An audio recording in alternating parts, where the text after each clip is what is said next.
It's one of the most talked about plays of the season. Playwright Brandon Jacobs-Jenkins is back with the new play Purpose. I had a chance to sit down with one of the stars, LaTanya Richardson Jackson. So I'm so thrilled. I heard this play described as the perfectly written play. It is the perfectly written play by Brandon Jacobs-Jenkins. He is a phenomenal writer, totally prolific, and incredibly genius. As an actor, well, first of all, as a director, this is the kind of piece that I think Felicia would not give up the reins to, because when I first heard that it was asked to do the piece, I said, oh, do they want me to direct it and let Felicia be in it? Right. And they were like, no, and don't say that to her. I was like, well, I can see her playing Claudine, because I read it and said, are you either sure? Either way, I'm attached to this. But it's something that you're just drawn to, that you never really even think about getting. It used to be a dream. Most actors just want a job, so you just get that. And sometimes you get that dream, and this is the dream. Collaborating with her on this and working with her on this, what has that been like? It's great because, women have a certain language that I think is easier for us to access than it is with men, even though we can sort of control the narrative when we're talking to them. Yeah. I think, guys, but that's different. Yeah. Here, you are able more quickly to access a way of understanding what inside of a scene you're really going for. That's beautiful. Than with guys. I think they have a point of view. They're so succinct in directing, which is why I think they have just, cornered the market all the time and been the directors all the time, because they are math people, so they can put the pieces together quickly, blah, blah, blah. But I think that the women, and with Felicia, we have a different emotional level that infuses a part that makes it just a little bit weightier than clock, clock, clock. I love the clarity of men, though, because they go clock, clock, clock. So it's mixing that, and working with her was just incredible. How did this come across your desk? Well, I had a surgery. I had stones. Gallbladder. Gallbladder? Okay, gallbladder. Dear God. We got it. They found those. So I did that. Next thing I know, I got a call that said, "We want you to do this play, blah, blah, blah." And my doctor was like saying, well, I don't know about you doing the play, because you got these gallstones. What are we going to do about them? I said, we're going to take them out, because I'm going to do this play. Once I read the, the script they sent, I said, oh no, I'm doing this, but I can't. He said, but you're asymptomatic. Right. We don't even know how long they've been there. You just want to elect. I said, I'm electing to do this surgery. So we did the surgery. I told them yes. And then I had talked to my doctor. I said, okay, this rehearsal starts on January 21st. He said, that's the 2-week mark of having the surgery. He said, we have to do, that'll be your comeback talk to me. I said, we'll do it by Zoom. I'll be in the theater. I'll be at the theater. And we did. I love that. And That's we did. And it's been an incredible, I said, because somehow God has dropped this in my lap. And my purpose is to be there. I love that. I love that determination too. That's pretty amazing. It's what it's beyond. I'm trying to teach that to our younger people. I know. I'm like, look, you have to first put it in your brain that your body is going to respond that way. And I told my doctor, and I had the surgery the day of the fire. And the fire had not, it was a small fire. And by the time we finished, he said, here's the good news. You can go home, because this was the best surgery. He said, trust me, this was the best. You can go home. Bad news is you're under evacuation warning. Oh, no. Oh, my wow.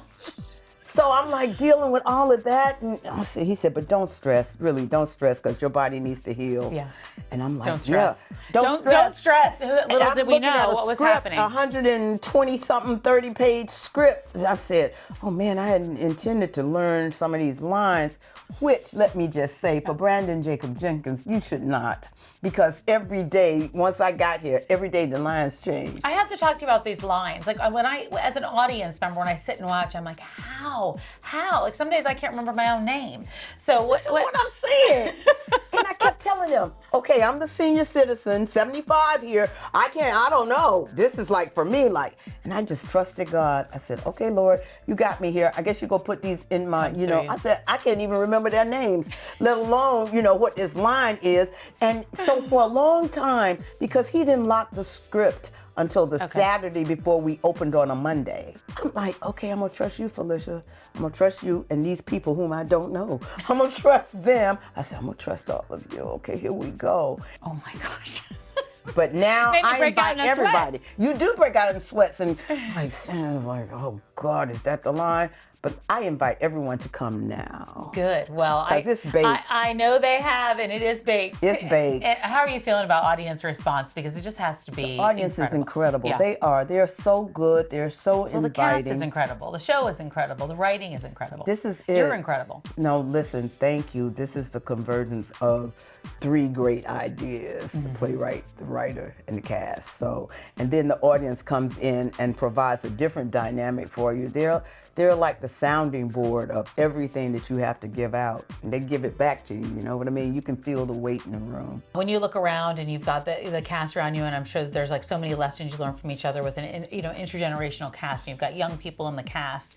Is that interesting to watch technique and what you learn? Or Let how me does it all tell work? you, one night because I was watching Cara and we were in a scene, I was like sitting there and. You do sometimes because Brandon even asked, he said, I wonder what actors think when you're like having to do your line and you're trying to stay in character. I said, you do what everybody else is doing. I said, but unfortunately, actors cannot afford to watch the play. Right. I was watching the play. I sat down and I said, oh, wow, look at her. Oh, she is going after this. Oh, this is like, oh, amazing. Oh, look how she just said that. I am just in awe of her. Oh, and I heard Harry say, familiar, and I said, oh, excuse me, it's my line. Oh. I'm not watching it. I'm familiar. I feel familiar about it. And I could see her get ready to laugh. I said, I was watching you. You can't do that. You can't watch the people and you can't do a grocery list when you're waiting on your line. Because you will go up every time. I love that, though, but I always wondered that. So thank you. You'll go up. You have to stay focused. You have to stay focused because the minute you pull yourself out, you're out. You're right. You're out. I saw you on The View, and I saw your husband there, being a fan, supporting from the side. He was big. He was doing the best he could. He was trying not to be in the way, but he did put himself in the way. He came with me. He did. I saw I'm going with you. I'm like, okay. Come along, my dear. I very rarely go with him, but come. What has that been like? That's been how many years? 50? 55. 55 years. You're just children at the time. We were children. We were very much children. But I knew in my knower. I don't know what he knew, but I knew. I said, oh, I can live with this guy. Because, I think you kind of know.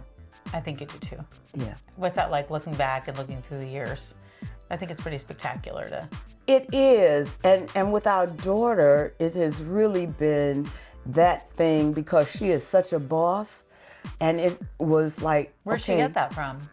Exactly, but it was a plan. Yeah, it was a plan. I like that. And unlike what happened in Purpose with what Solomon, who Harry Lennox plays, what he thought was the plan that didn't work out, our plan did. We made a plan because we thought we were quite the revolutionaries, and we said, okay, what is the most revolutionary thing a black person can do? And we said, keep the nucleus of the family together, stay together, and if you have a child, try to give that child what you think is the righteous road in life. Our daughter has 5 Emmy nominations and 1 win, so we're like, she's a boss.